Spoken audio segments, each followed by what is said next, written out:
Hi there, my name is Valerie Rudd, and I'm here today to talk to you about a very real, very serious subject. But first, I'd like you to take a few minutes and think about the children in your life. Think about the joy that they bring to your life, how much they mean to you, and how much you love them. Now imagine that one of those children has gone missing. Imagine the fear that would overcome you, how you wouldn't know what to do, where to begin. You'd become sick with worry about whether or not this child was in danger, or whether or not somebody was hurting your child. Your head would be swimming with all the possibilities. Although abductions are rare, they are real and they do happen. According to the Federal Bureau of Investigation, what I've just described is a reality to the parents of about 6,000 children every year. The Amber Alert program is a national network that's evolving and it's designed to recover our children in these situations. But it's a program that needs the support of all citizens in order to be effective. So today we're going to talk about what the Amber Alert program is and how it works, why it's important to support the system, and ways that we can become aware and ways that you can learn to support the system. So let's go ahead and begin with what the Amber Alert program is.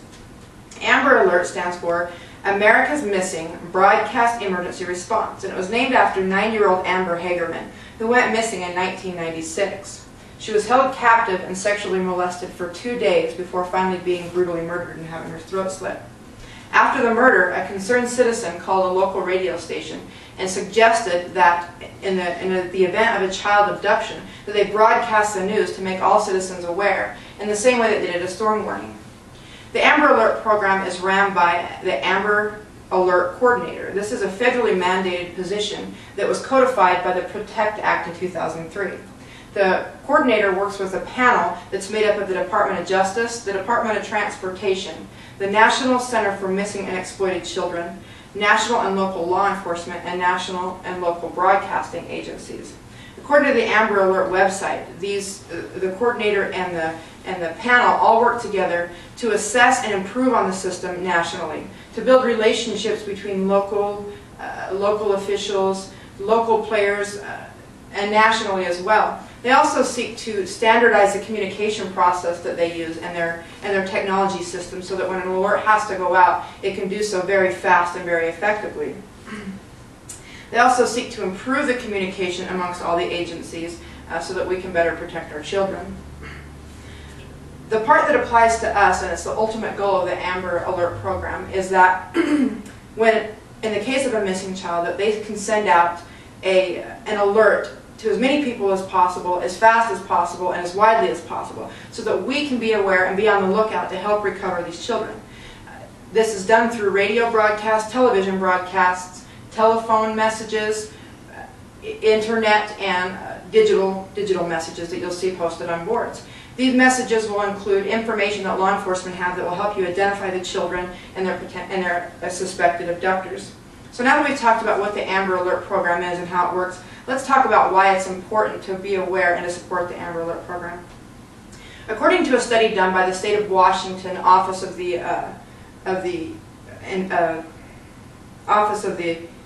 Attorney General, time is the biggest enemy in the case of a missing child.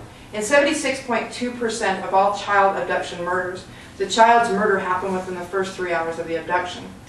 Our children are defenseless in protecting themselves against the strength, the intelligence, and the capability of the adults. Oftentimes children see their abductors as an adult authority, so they won't defy them.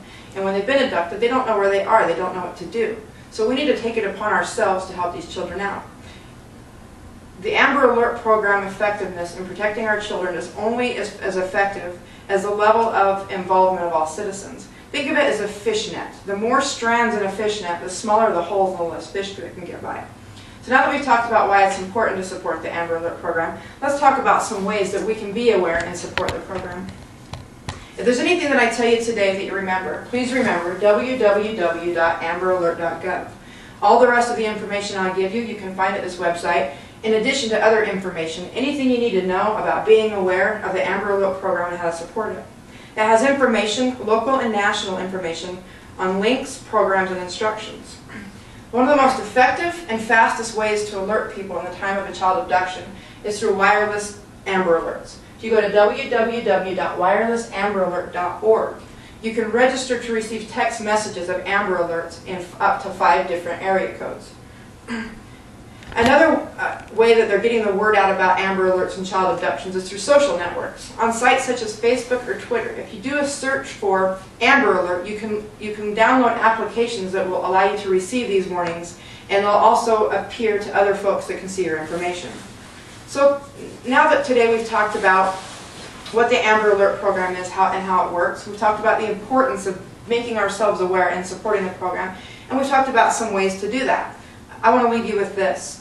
In 2009, there were 169 legitimate Amber Alerts issued. 166 children were recovered from these 169 alerts. 45 of these were the direct result of Amber Alert warnings. There are still 3 active alerts from 2009, which mean these children still haven't been recovered. And 9 of the 166 recovered were recovered deceased. It's important that we all do our part in supporting the Amber Alert so it can be more widely used in protecting our children. We should be aware so that we can bring our children home before harm comes to them. So we all need to work together to support the Amber Alert program so that it can be considered such a massive force that it's a deterrent to any potential abductors. So thank you very much. Very good.